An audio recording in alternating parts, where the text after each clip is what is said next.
Olá pessoal, tudo bem com vocês? Hoje nesse vídeo trarei a todos um assunto bem bacana sobre até que ponto a Bíblia pode ser considerada uma verdade, ou até que ponto as coisas que estão registradas nela têm um fundo de verdade. Bem, sobre isso escolhi um assunto específico, que é a história dos gigantes, e até que ponto ela é verdadeira ou falsa. Deixarei algumas passagens que citam os gigantes na Bíblia, lembrando que essas passagens não são as únicas. A história mais famosa, acredito eu, que falam dos gigantes, seja a história do Golias e Davi, que está em 1 Samuel, capítulo 17. Bem, essa história poderia ser até de longe já um tema de filme, e por sinal tem filmes sobre o tema. Mas a pergunta é o seguinte: existiu ou não gigantes ao longo da história? Pessoal, de cara digo a vocês que sim, existiram humanos gigantes.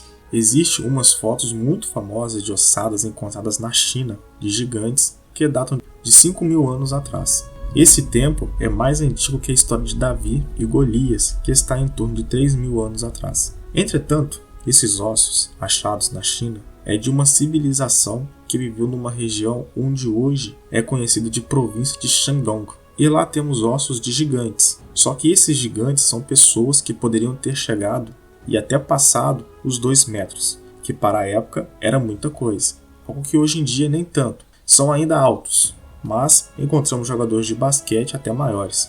Temos também ossos achados no século XVIII e XIX, onde encontramos muitos ossos de gigantes também, e todos esses ossos são encontrados em museus. Deixarei aqui para vocês um exemplo de onde se encontram esses ossos e os museus onde eles estão em exposição. Então até aqui podemos afirmar que sim, existiram gigantes ao longo da história. E esses ossos até estão em museus. Mas até que ponto que os gigantes que a ciência confirma que existiu pode se aplicar a lendas e fábulas dos gigantes dessas histórias? Vamos lá. A Bíblia fala de gigantes, principalmente sobre os Anaquins e Néfilins. Mas até que ponto isso é verdade? Bem pessoal, Anaquins era um povo que descendia de Anak. Muitos colocam até Golias como um de seus descendentes. Golias media 9 metros e 92 centímetros mais ou menos, que são 6 côvados e 1 palmo, como está registrado na Bíblia. Outros, como os Néfilins, a Bíblia nos apresenta até mesmo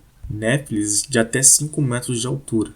Em outras histórias, como as nórdicas, apresentam gigantes com estatura muito elevadas também. Mas e aí? A ciência prova que esses gigantes existiram? A resposta é um não. Pessoal, uma coisa é certa: os gigantes que a ciência fala e que a Bíblia fala e que outras culturas falam são coisas muito diferentes. Então é o seguinte: do ponto de vista arqueológico, quando se fala em humanos gigantes, estamos falando de pessoas com cerca de 2 metros a 2,30 metros no máximo. Hoje, vocês conseguem ver isso em jogadores de basquete de ponta.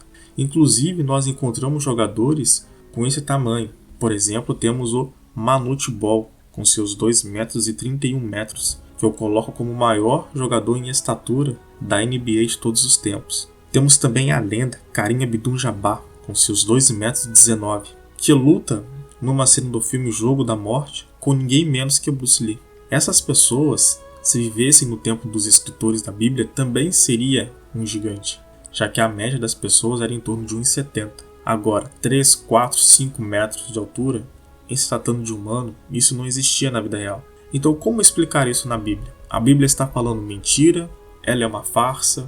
Também, pessoal, não precisamos ser tão radicais assim. A Bíblia ela foi escrita com um propósito: mostrar a supremacia dos israelitas diante de outros povos, como em outras culturas também acontece. Ou seja, é um povo que vem do barro, uma criação direta com Deus, seus reis eram escolhidos pelo verdadeiro Deus, massacrou um faraó do Egito, acabou com outros deuses, aniquilou outros povos idólatras. Ou seja, a Bíblia tem esse papel de narrar os feitos dos israelitas e mostrar a sua supremacia diante de outros povos. Eles chegam até ao ponto de colocar o seu maior rei como aquele que mata o maior guerreiro dos filisteus com uma funda e uma pedra. Então podemos ver que narra fatos históricos não é o objetivo da Bíblia. Mas, e aqueles outros achados de ossos gigantes de 5, 7, 10 metros de altura? É mentira? Não é mentira, pessoal. Só que não é humano, e sim de animais que poderiam ficar em pé somente sobre as suas 2 patas. Por exemplo, temos os megatérios, que é o nome dado às preguiças gigantes, que quando erguia sobre as patas traseiras poderiam chegar até a 4 metros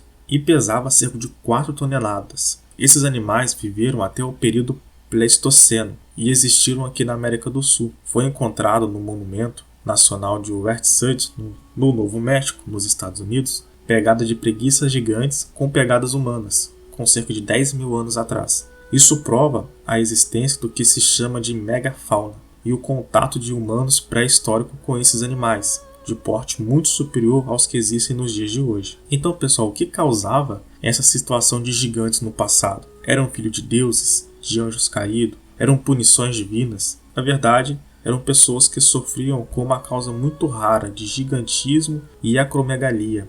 Se hoje são raras, imagine naquela época. E aliás, nem tudo ou quase nada do que foi escrito no passado foi escrito nessa época dos acontecimentos. Ou os autores não eram testemunhas oculares. Isso significa o seguinte: tudo que foi escrito começou como uma tradição oral e depois de muitos séculos passou a ser escritos. Ou seja, muito acréscimo, interpolações, fantasias, cruzamento com outras culturas. Depois de tudo isso foi que chegou até nós essas histórias. Então não quer dizer que são falsas, mas sim que são histórias muito distantes das pessoas que testemunharam pessoalmente elas. Então é isso, pessoal. Curtem, compartilhem e comentem esse vídeo e falam o que vocês acharam sobre isso tudo.